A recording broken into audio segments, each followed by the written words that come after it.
Welcome to the Cultivating Success podcast. Jeff Sophir and Jonathan Wolfson are brothers and business partners of the top landscaping company, Nature's Experts.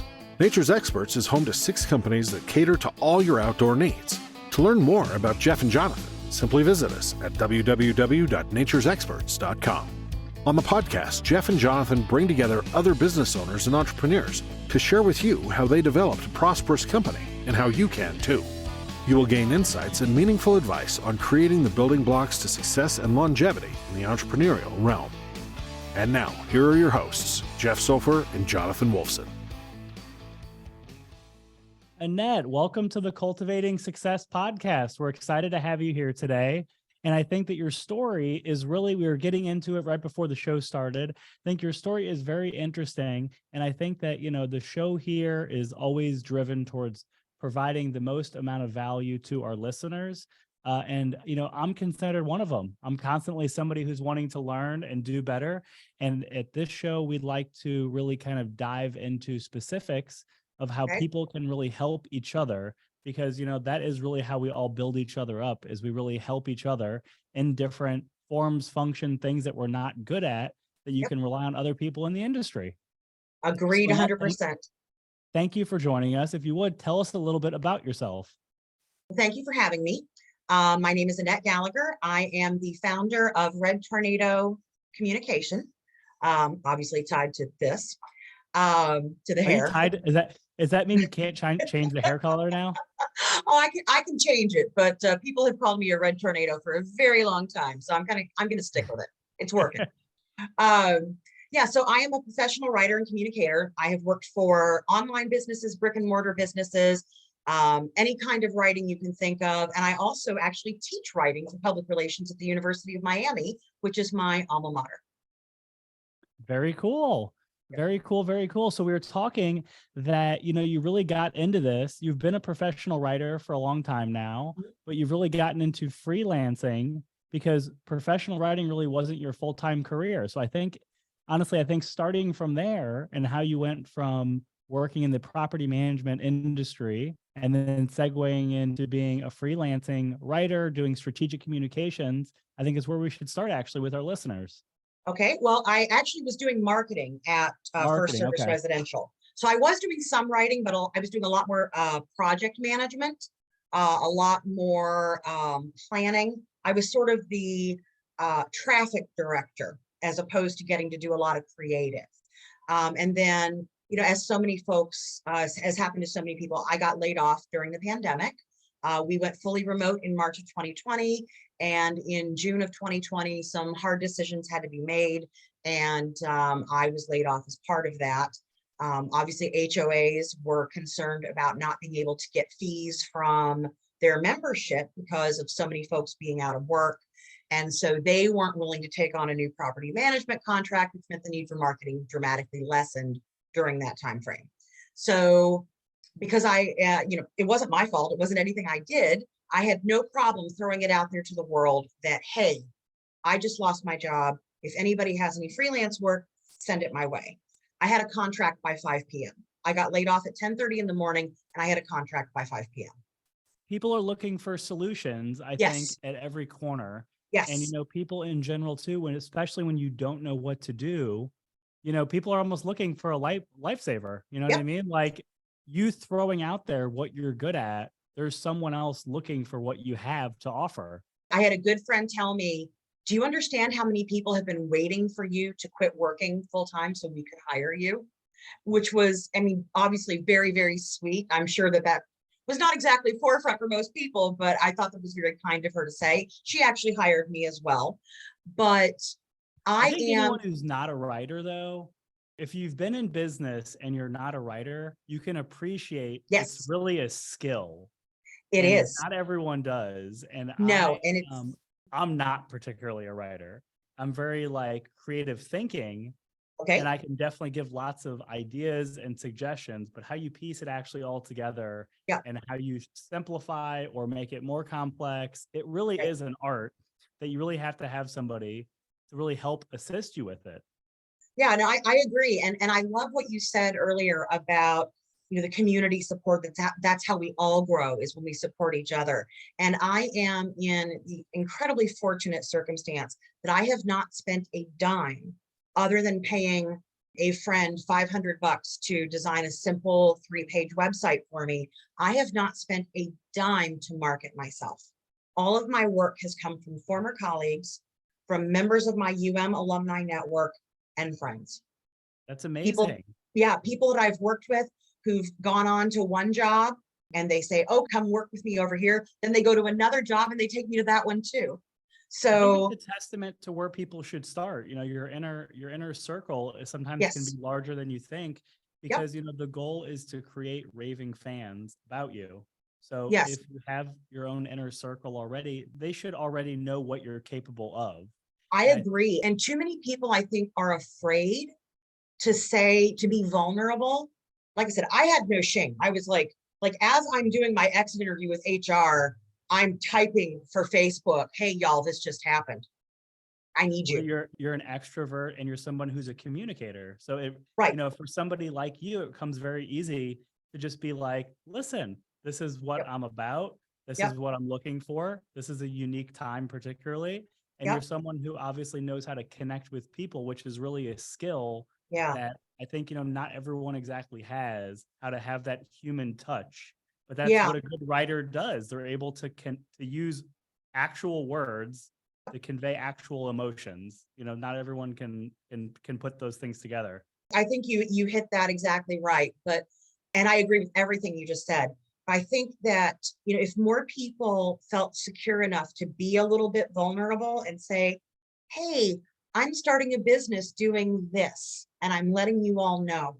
I have a good friend who just started a business of arts and crafts that I've bought aprons from her, custom, beautiful aprons. And if she hadn't put it out there and told me, I wouldn't have known to go looking for her work. So I think it's really important to let folks know so we can support each other. You can't support if you don't know that there's a need.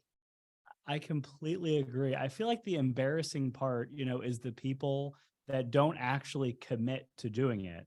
So, you should be slightly embarrassed if you're like, I'm going to go out, I'm going to be a freelance writer, strategic communication, doing ads and tweets and helping, people write books and just anything creative in the written word. And the thing is that as long as you commit to something, who wouldn't want to get behind it? But who's going to get behind somebody who's like, hey, I got, laid off today. I'm going to be doing this or whatever. And then no one ever hears from you again. Right. You have to constantly be telling people that are in your circle already what you're doing, why you're doing it, and why they should help promote you and help you help them. Yes. Because if you do it one time, what have you done? Even if you've worked for a really great company, even if you have a really great history, if it's not part of your social media network and your image, you know what I mean, your own personal brand, then why would they really know that? I feel like a lot of times people don't really know what people do exactly and how good they actually do it. Yeah, personal brand. I mean, you just nailed it with that. I had one woman brought me into an agency she was working for.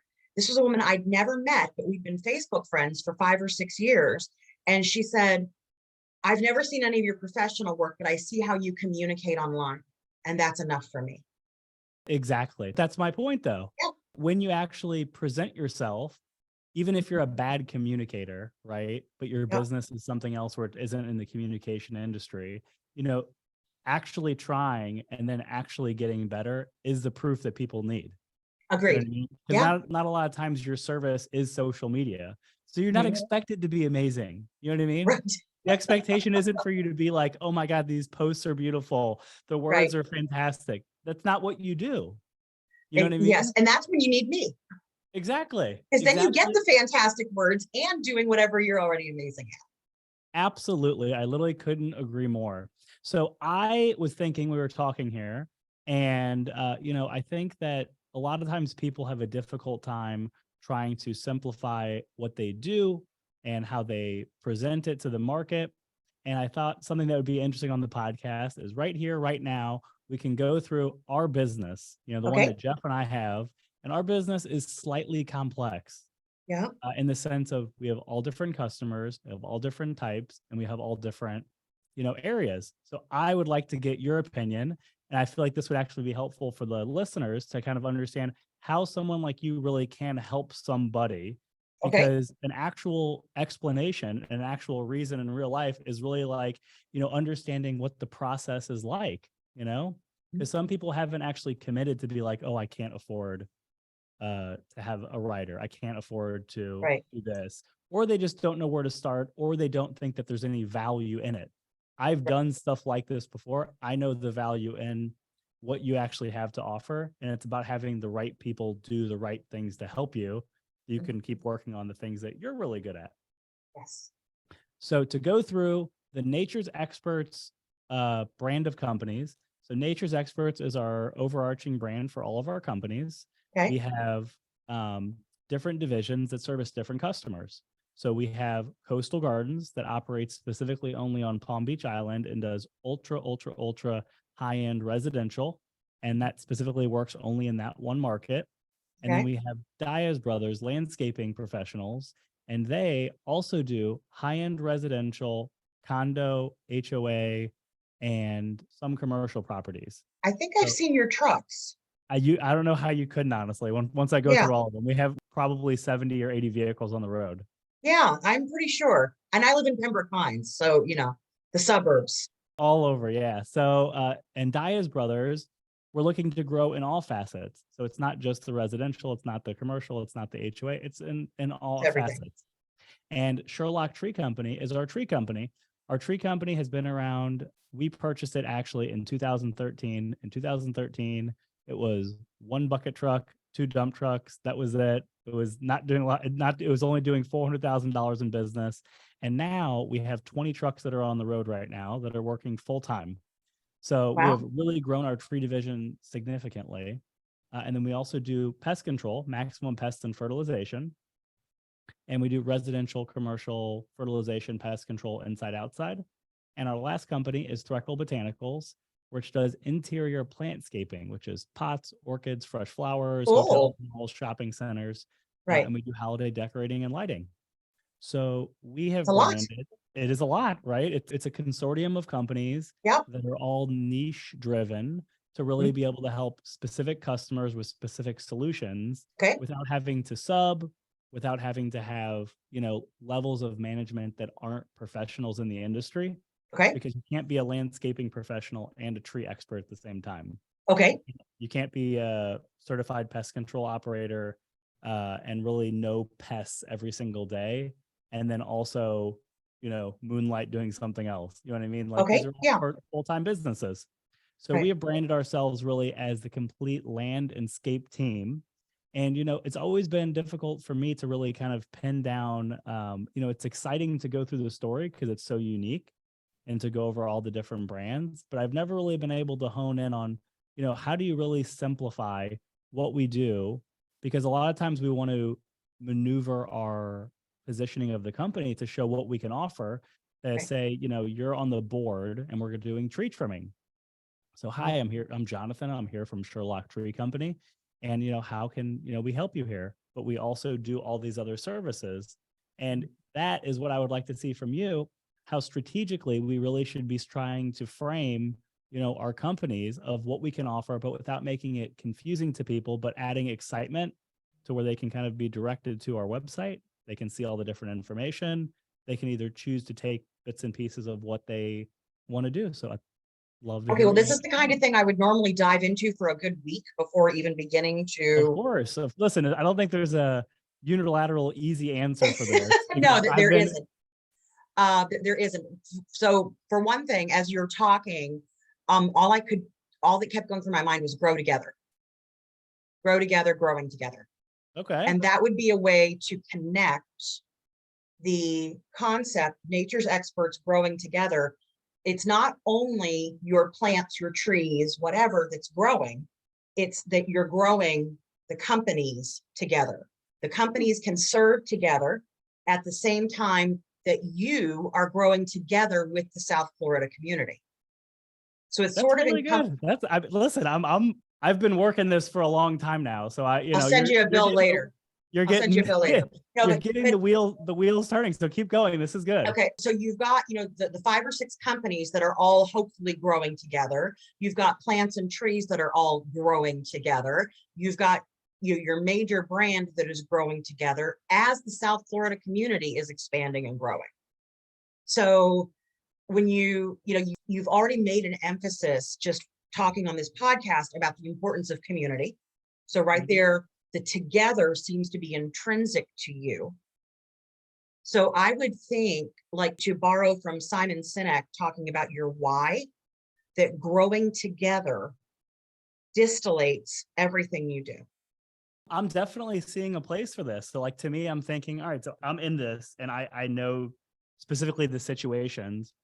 And I feel like that would be a perfect, it's about placement a lot of times, right? Well, yeah. And so as you said, so you go into like a condo board or an HOA board, and you are making a pitch for the tree trimming business. Now, the thing is, what you have to do strategically is you get the tree trimming business, and then you go back to the board and say, so you're happy with us here. Now, did you know we also do and you have to solve a pain point for them.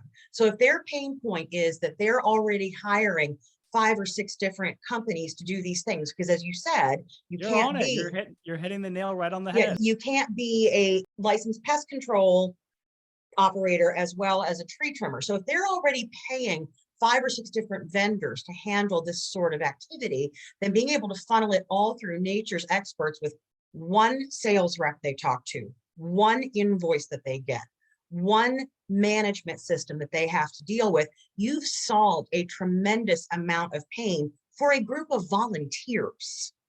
You're absolutely right.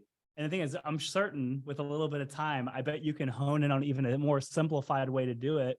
But that really is the complex answer to it for us that we constantly strive to do, is to really figure out, how do you, the goal is to reduce friction, I think, for any customer, whether you're a service-based or technology-based customer. It's to deliver your point as easy as possible and make the transaction as easy as possible, where easy as possible is related to your industry. So it's related to your it's not easy as in like, going to Amazon and buying something, because that's not what it's like for doing tree trimming for our particular industry. But it's in relation to your industry. What are the problems that are faced that you can improve on to provide a smoother service? Yeah, that's what we always, when we're shaping strategic messaging, we look at what are the pain points the customer has. How do we solve that pain point uniquely for them? That becomes the value proposition. And once you have a value proposition, then it's a matter of just getting it out there. What are the channels that you would use to reach that HOA board? Well, you want to put something in a statewide, there's a couple of Florida HOA statewide magazines. Maybe you want to run an ad in one of those. Maybe you want to see if you can get an advertorial in one of those, which I know some property management companies down here are able to do from time to time. Maybe you want to get your services out to lawyers, condo association lawyers, to give your services to any condo association or HOA that's been sued because a tree fell on someone's property.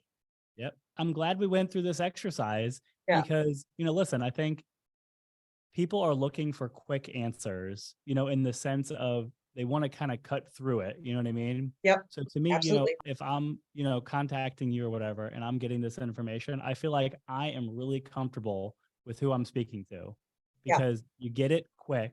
And the thing is that it does take time. And the thing is, it does take training, especially I think when it relates to communication. You sometimes don't entirely understand the whole process because it's typically not what you're doing. So I don't know, growing together. Okay. It sounds interesting, but it's about capturing people's attention. So me saying Nature's Experts is a group of companies we can do blah, blah, blah, blah, blah, versus me sending someone, maybe they got the proposal and it's labeled growing together.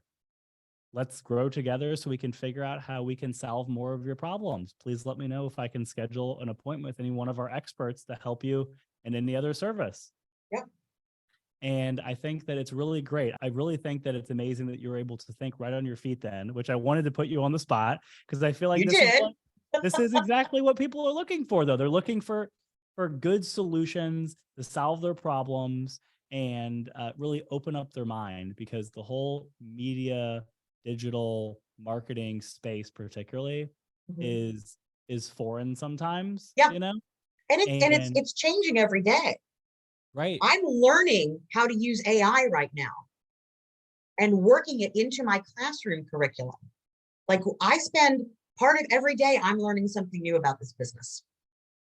Which I think is the fun of it, but that's also finding the right customer, and the right customer to connect with you, to keep you Yep, excited, to keep you engaged, and great. to also really tap into the total potential of the idea. Mhm. In the earlier stages, we had changed around different, media companies to be helping us. Mhm. And that, I would say, is particularly difficult, finding the right company to help you with the Yeah, right it value is. and the right amount of money to spend, and so on and so forth. Yep. So I do think it does take some trial and error, Yeah, but you have to get the right vibe. you do. You do, Yeah. you do, you do. Because it is an ever evolving space. Yeah. And you do, we use Mike Tamzel, Mhm. and him and his team, he's very into, you have to trust the process. So we definitely have trusted the process with him, because, sometimes, when you're doing things, you simplify it down so much, you feel like it just doesn't, it's not that basic. You know what I mean? Yeah, I mean, Like, even like, there's a balance between simplification and losing everything compelling. correct, but capturing the attention. Right. Like, Yeah, that's what I mean. literally, You the two you can't words, be what you did, the yeah, two you can't words be that so you, simple that you're no longer compelling. But yeah, sometimes it is simple, not always. well, it's like, for example, you simplified what I said into a simple solution. That is only one solution of an infinite number of solutions. Mhm. Yeah. So I gave you a problem. The problem was, we have all these companies. How do we cross-reference ultimately and promote the other companies specifically? And you're like, you could do it by saying it's growing together. Yep. You are trying to grow your companies together. They are interconnected. You are in the landscaping growing field. So there is a little bit of tongue-in-cheek, cuteness to it. And at the same time, everyone does, growth is positive, togetherness is positive. Particularly now, I think people are really, gravitating towards, having really strong, good human connections also too. Agreed. Yeah. I think yeah, you hit that on the head. And I think that, and that's one reason I was interested to do your podcast, is because you are in South Florida. Usually when I get those LinkedIn messages that are so far off the mark for me personally, I just ignore them. I was like, wait a minute, this one's local. I'm going to reply and just say no, but I would suggest contacting this person or whatever at first service. I'm no longer there, but it was a local company, and that's why I took the time to reply, and here we are. Listen, it's all trying to make each other better and figure out how, maybe if, I don't need your service, I know somebody that could. I definitely think that, I appreciate this conversation we're having now, because anyone that can really add value and really can think on their feet is someone who actually really is an expert. You know what I mean? So Yeah. sometimes Oh, I'm an expert. sometimes you need to get additional information to make sure you Yeah. answer the question right. But Yes. you always should be able to deliver some sort of answer in a way that someone can understand. Mhm. That's like in the most basic of senses. So the next thing I want to get into with you, which I appreciate, by the way, that exercise, is another one of the services that you offer, is that you said you help with doing ads for ebooks, and you also are a writer as well. Yeah, I am actually, so I do the strategy, but I am also a professional writer. I have a journalism degree. Every job that I have been in, I have been writing in some fashion. I used to be a professional food writer, meaning I wrote product descriptions and recipes. I've written about 400 recipes, restaurant reviews, articles on how to make this, that, or the other dish. I had a column for a while where we did a eat out. It was a takeout eat in, where somebody would go out and get some dish at a restaurant, and then I would tell, next to it, we'd run a column of it that I would write about how you could recreate that dish at home. So I have written everything you can think of, from stuff about construction software, internet security, property management, higher education. I worked at the University of Miami in their communication office for almost 5 years. So Italian food. Everything you can think of, I've probably touched it at some point in time. So I think break down what you would say the barrier is for people doing it more, because I think that, people that are listening to this podcast are looking to grow and develop their particular businesses, continue to position themselves as experts in the industry. So, I think that writing a book, getting articles written, being published, things like Yep. this are obviously ways to position yourself as an expert in the industry. Yeah. So what are some barriers of entry that are not as complicated as you would think to actually getting involved in doing it? Well, unfortunately, a lot of it is complicated. Media has become very much pay to play. There, 15 years ago, 20 years ago, I could put out a press release and get some coverage in the Miami Herald or get some coverage in Neighbors or something like that. Nowadays, almost everything requires almost more of an advertorial component, unless it is truly breaking news. Media outlets have smaller and smaller budgets, smaller and smaller staffs, which means they don't have the people to just send out to cover things anymore. I know someone at a local business paper down here who has not left his office to cover an event in 8 years. So where's a good spot to start then? So you have a business Blogging. owner that's blogging. Blogging and your own website. Medium makes blogging very easy, and you can link it right into your own website. And because Medium is owned by Twitter, it has that SEO, search engine optimization element to it, that content on Medium can appear higher in search engines because it's already connected into Twitter, which of course is the juggernaut in the social media world.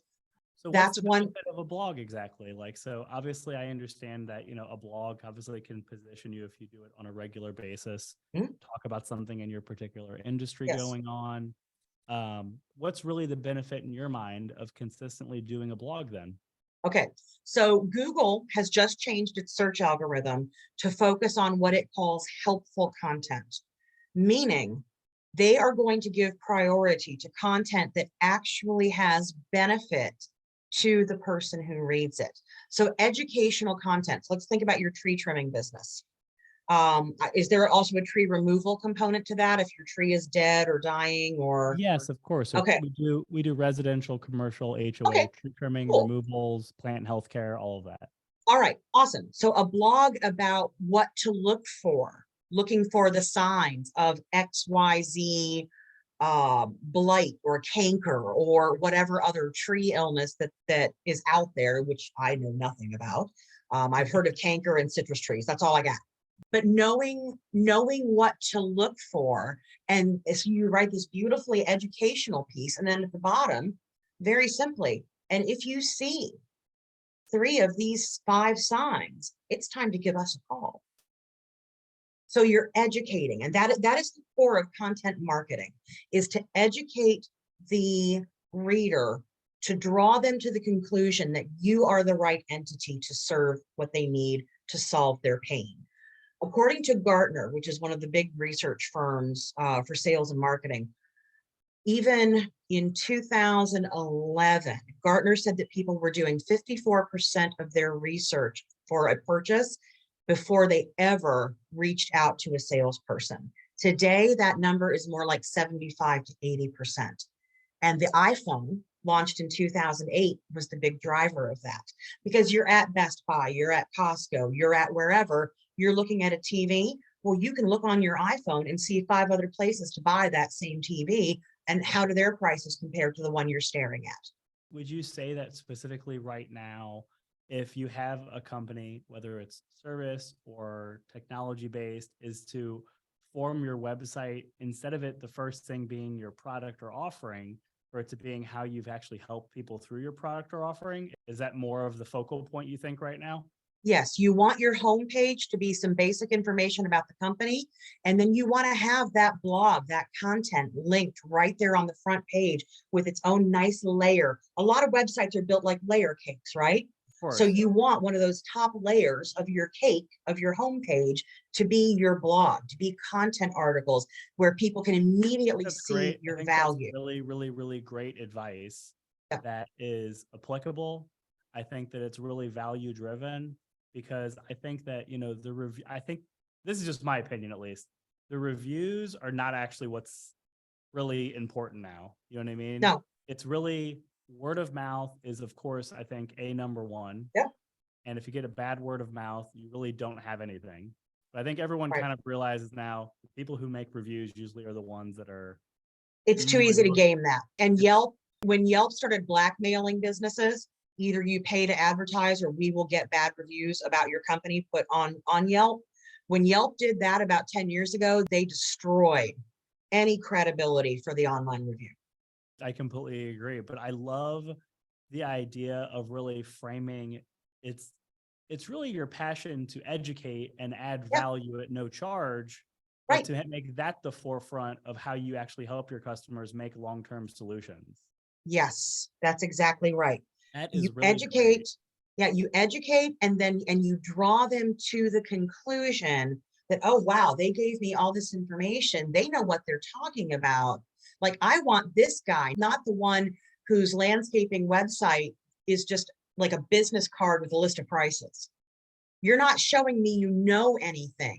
I mean, are you going to know which tree I actually need cut down? I don't know. But they know with you. I think that's really great advice, because I think that, usually you can duplicate a lot of this content throughout your social media. Yes. So you can definitely take your blog, you can turn it into a post on Instagram or Facebook. Yes. You can take a particular about that and you can tweet it, whatever particular platform you want to work on. Yep. You can usually start with one thing and you can kind of make it industry specific based upon what you're looking to do it on. And I think doing a blog is really a great idea to start with implementing on your website, because it is easy. You pick one of your layers. There's always these different platforms that you literally can just kind of, it'll upload it in. Drag and drop. Yep. Automatically into your site. Obviously you can find someone that can help you do it, but then you can take that information and really apply it into multiple platforms. Yep. Which is what you're here for. So obviously you could have a conversation with me and go, this is what we want the blog to be about. Here are some bullet points or whatever. And then you can help me figure out how that would be the most valuable driven to the customer. Yeah. And it's important to know, a lot of small businesses nowadays are frustrated because 2009, 2010, when Facebook first launched business pages, it was, I'm not going to say easy, but it was possible for a small business to get a big following. And nowadays, anything that Facebook thinks someone might make a dime off of, they want their nickel. So my brother has a band. It's a very good band. They just released their first album, actually just over a year ago. Anytime I mention that album, 2 people will see it. I mention what I cooked for dinner last night, and I've got 75 comments. So Facebook actively suppresses anything that they think is going to drive someone to make a purchase. So it's really important. Running ads on Facebook does not cost conversion. That's why conversion. Yes, but it doesn't cost very much. Word of mouth is so important. Yes, absolutely. Having that word of mouth is tremendous, but it doesn't cost much to run ads on Facebook or LinkedIn. And that small investment, which is well within the reach of a small business, can make all the difference in the world. But you cannot do it organically anymore. They are making sure you can't do it organically anymore. Just like a newspaper is not going to run your ad for free. Right. Well, I think this was absolutely great having you on here today. This was really, I think, so helpful, to give some direction, some real strategic advice of how someone can really utilize a tool like you to really help grow and develop their business, to really kind of help them. It's all about really finding to connect people and really being a resource to people. Whether you need your particular service, if someone gets connected with you and you're able to help add value in them and connect them to a landscaper, or if I'm a landscaper and they're having a problem with finding a writer and I'm able to help solve that solution, this is how you really develop relationships 100%. and cultivate really great success. Absolutely. It's how we're all going to grow together. That's right. So you grow together. Oh, I like how you added that in there, huh? So Annette, if you would please let our listeners know, how can they get in touch with you? All right. My email is my full name, very simple, Annette Gallagher at gmail.com. So that's ANNETTEGALLAGHER at gmail.com. Annette, thank you so much for joining us on the Thank you. Cultivating Success podcast today. I think this was super helpful for me and for our listeners. We look forward to having you on again soon. And I think we'll be connecting ourselves here to see how we can help each other. All right. You have a fantastic afternoon. I appreciate your time. This has been the Cultivating Success podcast with Jeff Sophir and Jonathan Wolfson.